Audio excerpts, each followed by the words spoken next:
तो recently release हुआ one piece episode में हमने देखा कि आओकी और वैनेगोर ने अटैक कर दिया था होल केक आइसलैंड के चॉकलेट टाउन पे और उन्होंने उस पूरे आइसलैंड को डिस्ट्रॉय कर दिया और उसी के साथ साथ वो किडनैप करके ले गए पुडिंग को। और अभी पुडिंग है ब्लैकबीयर्ड पायरेट्स की शिप में और करंटली ब्लैकबीयर्ड पायरेट्स लड़ रहे हैं लॉ के सामने।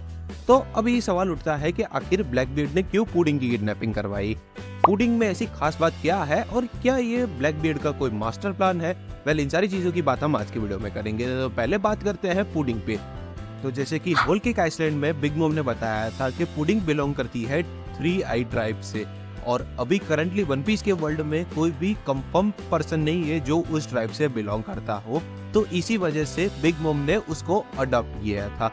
दूसरी बात यह है कि पुडिंग एक हाइब्रिड चाइल्ड है, यानी कि उसके जीन्स में 3 आई ट्राइब का खून और उसी के साथ साथ ह्यूमंस का भी खून है।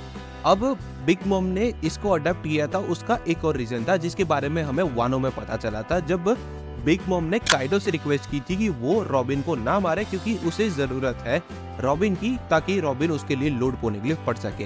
तभी काइडो ने उससे सवाल किया था कि तुम्हारे परिवार में जो 3 आई ट्राइब की मेंबर थी उसका क्या हुआ, जिसके बारे में बिग मॉम बताती है। तभी हमें 3 आई ट्राइब के मेंबर की एक स्पेशल एबिलिटी पता चलती है कि उनकी जो तीसरी आंख होती है उसकी ट्रू अवेकनिंग होती है और इस अवेकनिंग के बाद जिस पर्सन की जो अवेकनिंग हुई है वो वन पीस की infamous voice of all things को सुन सकता है और उसी के साथ साथ में वो लोड पोनेग्लिफ पे जो एंशिएंट स्क्रिप्ट लिखी है उन सबको भी पढ़ सकता है, जस्ट लाइक रॉबिन। बट यहाँ पे प्रॉब्लम हो जाती है बिग मॉम के पास, क्योंकि सिंस पुडिंग एक हाइब्रिड चाइल्ड है तो उसके पास थर्ड आई तो है लेकिन उसकी ट्रू अवेकनिंग नहीं हो सकती।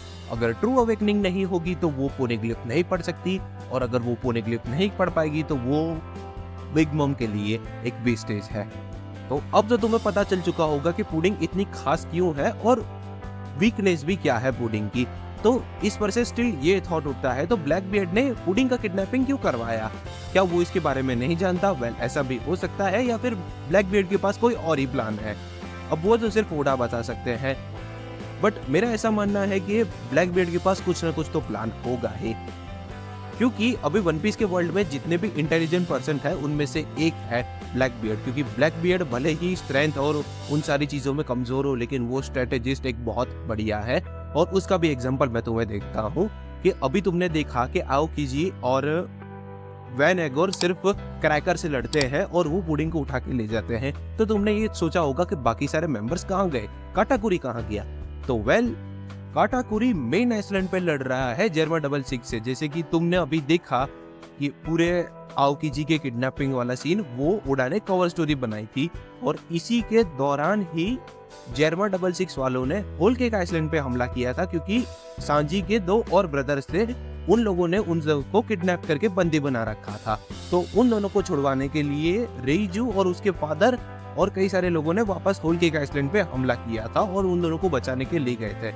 इसलिए जो मेन हैवी हिटर्स थे वो वहां थे, क्रैकर बचा था वो चॉकलेट टाउन में था और जिसको आओकी ने आराम से हरा दिया। और यही नहीं, उसने पहले से ही प्रेडिक्ट कर लिया था कि लूफी, लॉ और किड जब वानों में से निकलेंगे तो उनके पास डेफिनेटली लोड पोनेग्लिफ्स होंगे, इसलिए उसने पहले से ही एक रास्ते को ऑलरेडी तैयार रखा था कि कोई भी आए वो उसके ऊपर हमला कर दे।